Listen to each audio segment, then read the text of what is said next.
It is time. And by time, I mean 3 in the goddamn morning. Look, I was just way too excited to play this game before my 9-hour shift.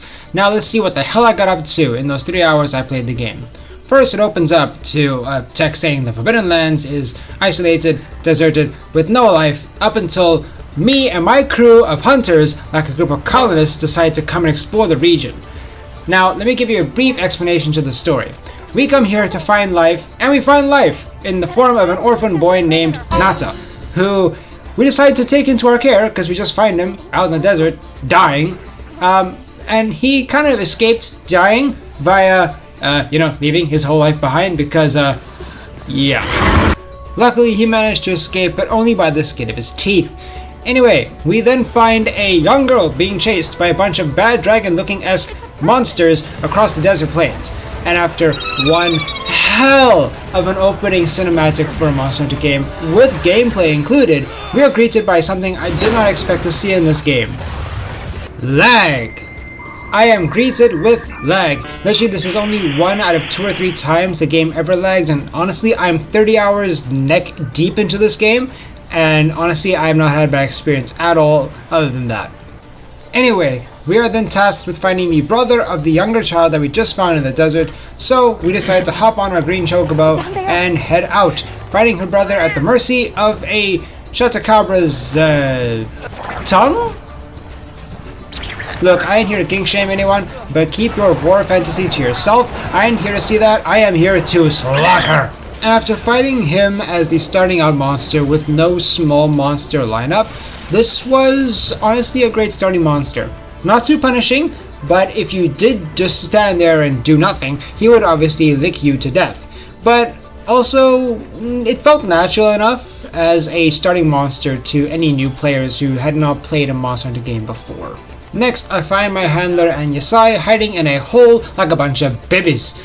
We then escort them to our newly set up base camp, where I discover quite possibly my favorite armor set in the game at this point, and I honestly did not expect that from the first monster in the game.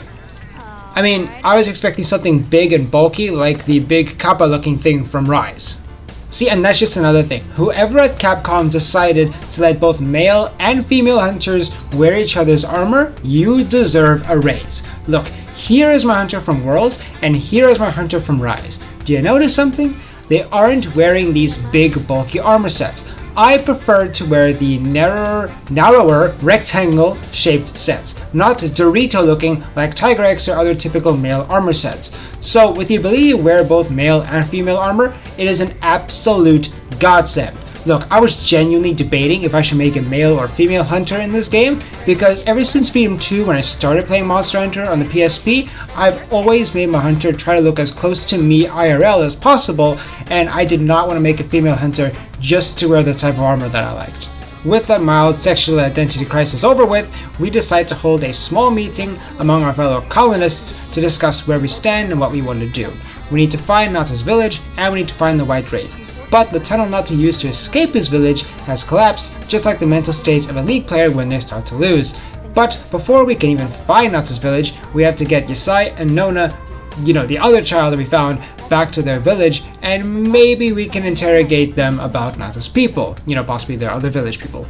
On the way to Yasai and Nona's village, we decide to just do some sightseeing and stop and gather some honey along the way, just basic world building stuff. That is, of course, before we get turned away by this snobby looking bugger, and we see a bear that has the face of a woman's no-no square plastered all over its face. And might I just commend this game for its cutscenes and just how visceral they look. I mean, like, damn, it didn't need to look that horrific. But at the same time, I am all for the more gore, the more detailed, the more visceral type cutscenes in this game. Not long after returning to our own base camp, Alma realizes that our provisions team has not quite arrived yet, and in that same breath, she wants me to go look for them, and like clockwork, the exact same provisions team lets out a flare that screams, "Save our asses!" So, like the brave hunter I am, I run face into danger and have a short flying lesson along the way.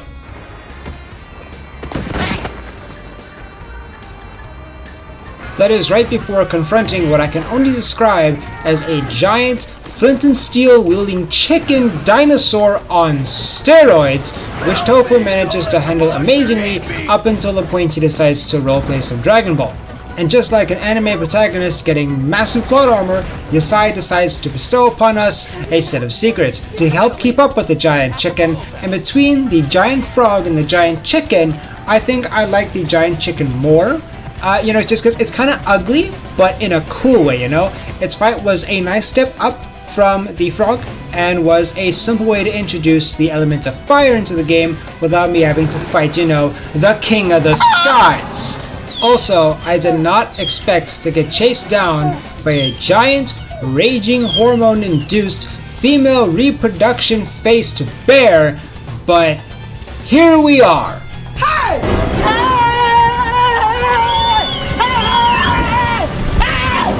Why are you running? Why are you running? After that heart attack of a chase scene, I managed to walk away with a fresh bucket of Colonel Sanders' special chicken of this region. And might I just say, rigor mortis sets in fast here. I mean, just look at how erect this chicken has become in just a few seconds of being dead. Also ignore the fact that I'm floating. After saving my cat from drowning in a desert of all places, we decided to head back, and I want to take a look at this chicken armor. Well, now I regret that colonist joke I made.